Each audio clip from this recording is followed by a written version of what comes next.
साथियों, बहुजन समाज में जन्मे हुए हर एक महापुरुष को नमन करती हूँ मैं।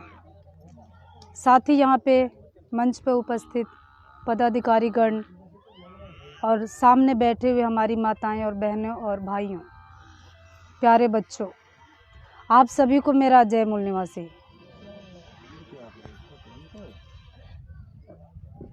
ये जो परिवर्तन यात्रा बहुजन मुक्ति पार्टी निकाल रही है, वो हमारे हक अधिकार को दिलाने के लिए काम कर रही है। ये पार्टी वो काम कर रही है जो दूसरी पार्टियां नहीं करती हैं। आज हमारी हालत बहुत ख़राब है। देश प्रदेश किसी लेवल पे ले लीजिए तो कोई व्यक्ति खुश नहीं दिखता है, सभी परेशान है। जहाँ से वहाँ से सब परेशान है टोटली। हमारी माताएं बहनें भी सुरक्षित नहीं हैं।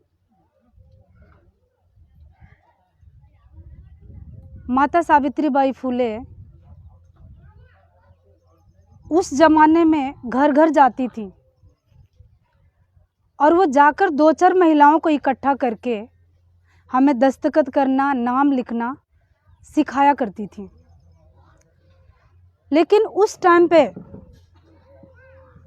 मनुवादियों की जो महिलाएं थीं, जब हमारी माता सावित्रीबाई फुले जिस गांव में जाती थीं और अपने महिलाओं का जगाने का काम करती थीं, 1-2 दिन तो उन्हें कोई दिक्कत नहीं हुआ, पर जब कंटिन्यू वो जाने लगी तो उनके ऊपर उन मनुवादी महिलाओं ने छत पे चढ़ के कीचड़ गोबर फेंकने का काम करती थी, क्योंकि उन्हें इतनी जलन थी कि अगर जो ये लोग जान जाएंगे, पढ़ लेंगे, लिख लेंगे तो हम इन पे हावी नहीं हो पाएंगे।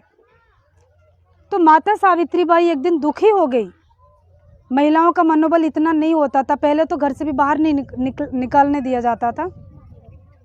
तो उन्होंने महात्मा ज्योतिराव फुले से पूछा कि आज तो मेरे ऊपर गोबर कीचड़ फेंका है, पत्थर भी फेंका है, मैं कैसे पढ़ाऊँगी? मुझे बैठ के पढ़ाया नहीं जाता है। गंदे कपड़े में कोई नहीं बैठ सकता। नेचुरल आपके कपड़े ड्रेस में कुछ लग जाए तो हम भी चाहेंगे कि जल्दी साफ़ हो जाए और अच्छा बैठने को चाहिए। महात्मा ज्योतिबा फुले ने कहा, आप एक काम करना, 2 जोड़ी कपड़ा ले जाना, एक तो पहन के जाओ और एक डाल के ले जाओ। अपने जिस थैले झोले को ले जाती थी वो, उसमें डाल के ले जाओ। जब कीचड़ गोबर डाल देते हैं वो लोग, तो आप अपने ही महिलाओं के बीच में घर में अंदर जाके उन कपड़ों को पहन के और दूसरे कपड़े में उन्हें पढ़ा के और आते टाइम पुनः वही कपड़ा पहन के आना जो आप पहन के गई थी। हमारी माता सावित्रीबाई फुले ने बहुत संघर्ष किया, उन्होंने ऐसे किया और हम महिलाओं को शिक्षित किया, और वो आज हमारे लिए शिक्षा की देवी है। हमारे देश में सावित्रीबाई फुले शिक्षा की देवी हैं। वो बहुजनों की बेटी थी और बहुजनों के लिए ही काम करा था। इसी वजह से हमें भी पढ़ने लिखने का अधिकार मिला।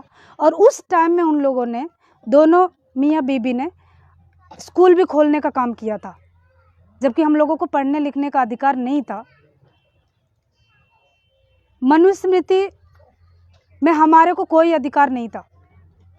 और जब बाबा साहब डॉक्टर अंबेडकर ने मनुस्मृति पढ़ा था और जब उन्होंने देखा था कि हमारे अपने लोगों का तो कोई अधिकार है ही नहीं, हमें कपड़ा पहनने का नहीं था, चीज़ नहीं पहन सकते, अच्छे बोल नहीं सकते, नौकरी नहीं कर सकते, मतलब हमें कुछ भी अधिकार नहीं था। मुर्दा घाट के कपड़े पहनते थे। जो मर जाते हैं जानवर, उनके मांस खाने को मजबूर किया जाता था जब हमारे पूर्वज गुलाम रहते थे। जब तो बाबा साहब ने उस मनुस्मृति को 25 दिसंबर 1927 को जला दिया। उन्होंने कहा कि जब हमारे लोगों को इसमें जीने का कोई एक लाइन भी नहीं है तो ये इसका क्या होएगा। और हमारा संविधान लागू हुआ बाद में। संविधान से पहले मनुस्मृति ही चलती थी, जिसमें हमें पढ़ने लिखने का अधिकार नहीं, अस्त्र शस्त्र रखने का अधिकार नहीं, और हम अछूत बन के रहते थे उस टाइम में।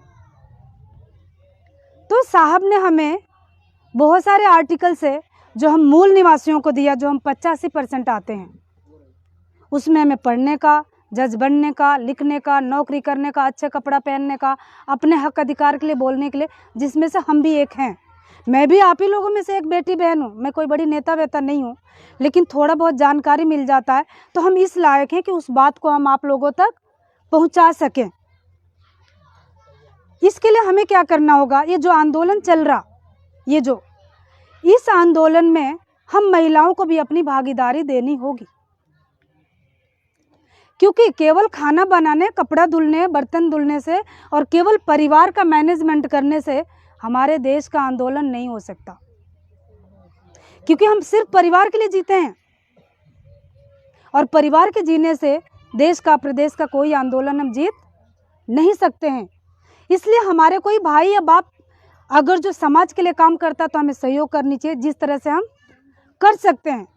और हम महिलाओं को भी, लड़कियों को भी अपनी सुरक्षा के लिए संविधान में जितने आर्टिकल्स हैं पढ़ना चाहिए, जानकारी लेनी चाहिए, ताकि हमारे पे कोई दिक्कत है तो हम उसका बचाव कैसे कर सकते हैं। कब तक अपने भाइयों बाप के पीछे रहेंगे, किसी रिश्तेदार के? हम फंस रहे जंगल में, लड़ाई हमें वहाँ करनी है, भाई है कहीं शहर में, वो कब तक आके हमारी रक्षा कर लेगा? इतने तो हमारे साथ कुछ भी हो सकता है। तो इसके लिए हमें अपने आप में एक जागृति लानी होगी, और वो हमारे जो पुराने महापुरुष हैं, जो पूर्वज हैं, जिन्होंने आंदोलन को आगे चलाया, अभी वो नहीं है इस दुनिया में, देश में, तो उनकी बुकों को पढ़ के हम इसको जानकारी ले सकते थे। उस टाइम में हमें वस्त्र पहनने का भी अधिकार नहीं था, इधर से ऊपर हम ढक नहीं सकते थे, सिर्फ आधा कपड़ा पहनते थे।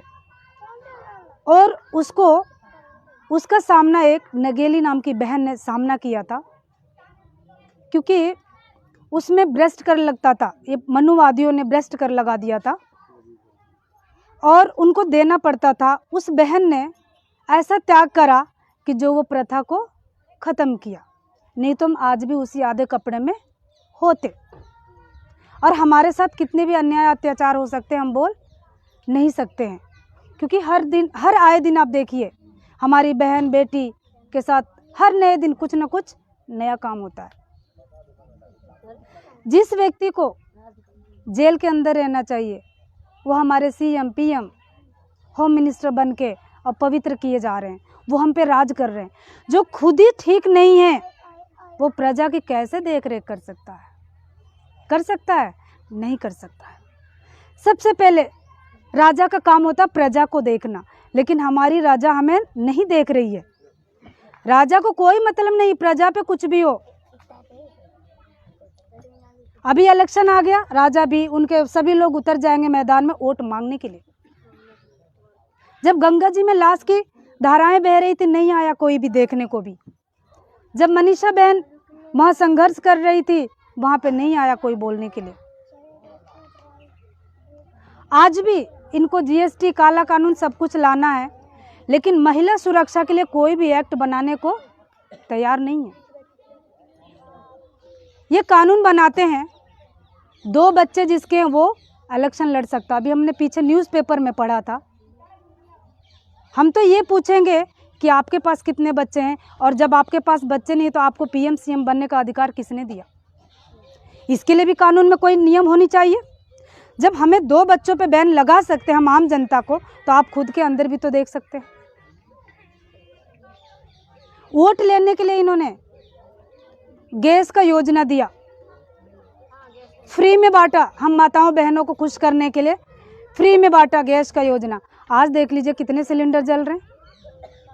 मैंने कई जगह देखी है, उसको बांध के कपड़ा में, घरों में जब मैं जाती हूँ महिलाओं को मिलने के लिए, तो वो लकड़ी वकड़ी जलाते चूल्हा, और उसको बड़ा अच्छा से कपड़ा में बांध के ऊपर रख रखा है सेफ जगह। तो ऐसी योजना हमारे किस काम की? अरे आप ला रहे हो तो हमारी सुरक्षा के लिए दो, हमारे गांव में एकता ना तैयार करो। ये पार्टियां नहीं कर सकती हैं, लेकिन बहुजन मुक्ति पार्टी ये काम करेगी। और ये पार्टी स्टाम्प पेपर पे लिख के देती है, जो भी काम करेगी वो करेगी। ऐसे नहीं कि झूठ बोल के अपने को कुछ भी करो, ऐसे नहीं है। हमारी पार्टी जो भी बोलेगी वो आपको करके देगी, और हम बहुजन समाज के लिए लड़ेगी। तो माताओं और बहनों, मुझे आशा है, विश्वास है कि आप लोग हमारा साथ सहयोग तन मन धन से देंगे, सभी लोग भाई भी, और एक दूसरे को जगाने का काम करेंगे आपस में। हमसे कुछ खबर मिली, आप दूसरों तक भी बता सकते हैं, और ऐसे करके हम अपने विचारधारा को आगे तक बढ़ा सकते हैं। क्योंकि बाबा साहब का मिशन अधूरा कौन पूरा करेगा भाई? उन्होंने तो अपने 4-4 बच्चे बलिदान करके, घरवाली को बलिदान करके, सब कुछ त्याग के हम इतने लोगों को अधिकार दिलाया, और जहाँ से छोड़ दिया वहाँ से किसका काम है? हम जी रहे हैं तो हमें करना चाहिए। तो हम ऐसे एक दूसरे को मदद करके, सहयोग करके, साथ दे के इस आंदोलन को जिता सकते हैं। और जब हमारी सत्ता आएगी तो आज ऐसे ऐसे लोग हम पे अत्याचार अन्याय नहीं कर सकते, क्योंकि जब हम इस देश के राजा होंगे तो हम अपने हिसाब से इस देश को सोने की चिड़िया भी बनाएंगे। साथियों, आपने मेरी बात बहुत ध्यानपूर्वक सुनी, इसके लिए धन्यवाद, आभार। जय भीम, जय संविधान, जय न्याय।